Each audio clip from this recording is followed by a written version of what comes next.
lusog. Buti na lang nakatulog si Amber.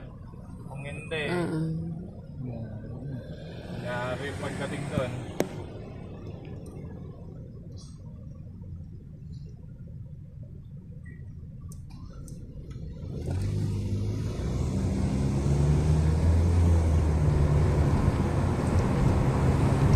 Pa, yung kuko pala ni Merlin sa pa, sa'yo nagmana.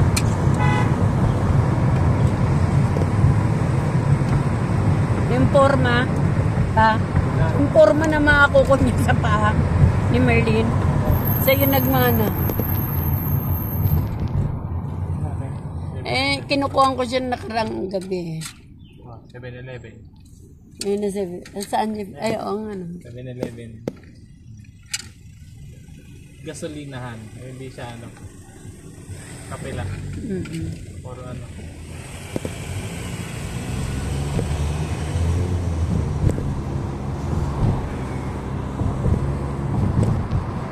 Ganda ng ano po. Minutes yung puno na ganyan. Oo, ganda ng ganda ng puno. May lugar dito na puno ng ganyan.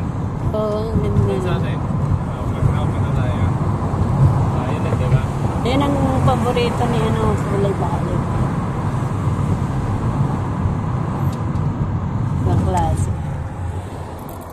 Violet yun. Violet, no?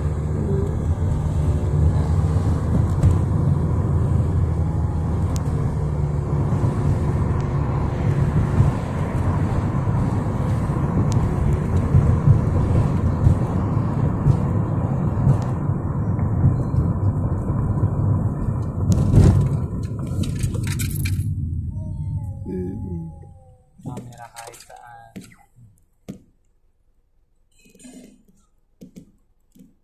Hotel. Marami yung mga building dito, mukha luma eh. Luma na talaga yung dati. 90s pa yan. Yan, mga vintage na yung mga vintage. Dito sa Australia, ang mga ganyan hindi sinisira. Nire-renovate nila, pinipinturahan lang, gano'n. Nice lang. Kasi ano na yan pa eh, antique. Oo, antique na yan. Saka dati dito, walang lindol na malakas. Pagkakalindol pero mahina lang. Kaya hindi yan ginigiba. Handang ng gobyerno yan. Kaya bawal ka dito yung magpapagiba ka. Agad-agad kahit sabi mong lupa mo na yan ha. Bahay mo, sabi mo bahay mo. Gano'n, mitulad sa atin. Kaya tinitiran. Bahay mo na yon, lupa mo na yon. Pero bawal mo pa rin namin yun. Bawal mo pa rin gibahin yun ng ano. Ganon.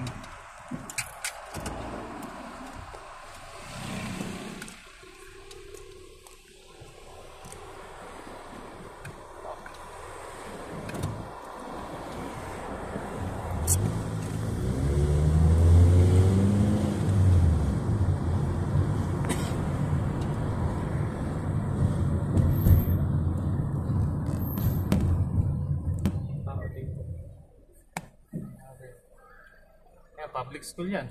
Ayan yun, public school. Tadi, yan school. Parang ano yan?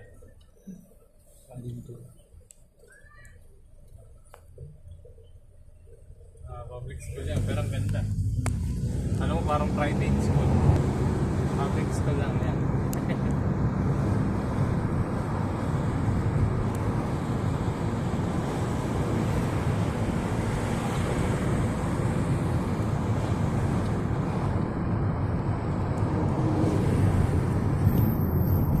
Lumban. Yung mga simbahan.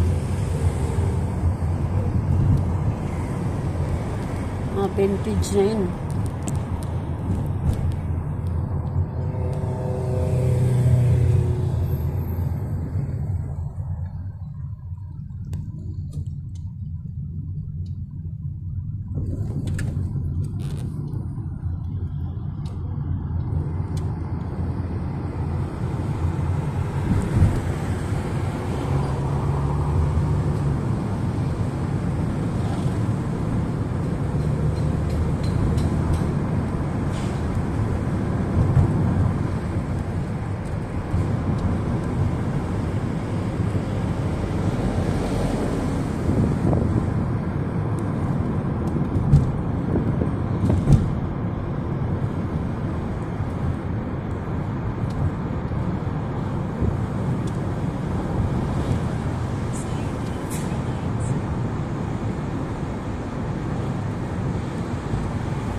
Sa atin may bricks din naman na ano, no?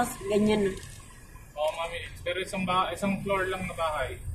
Hindi pwedeng umakyat ng ng pangalawang palapag yan. Mm. Kasi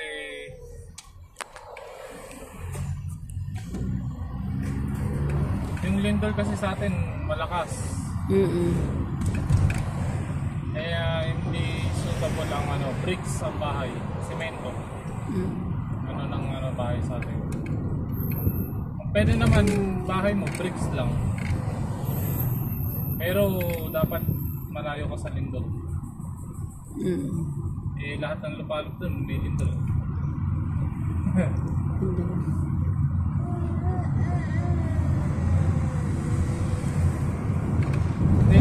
Hindi din maganda magkaroon ng bricks sa bahay kasi mainit sa atin eh.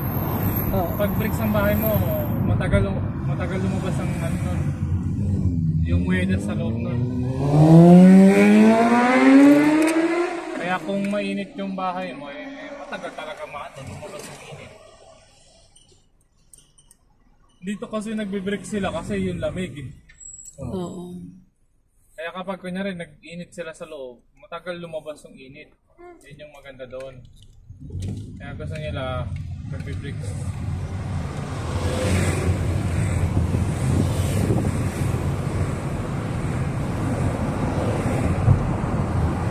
Kaya kung maganda dito sa Australia, puro bahay mo kahoy. Hindi naman ganun kahoy yung lindol eh. Mas murang kahoy kasi sa pato. Mga ganyang puno, hindi naman nila yung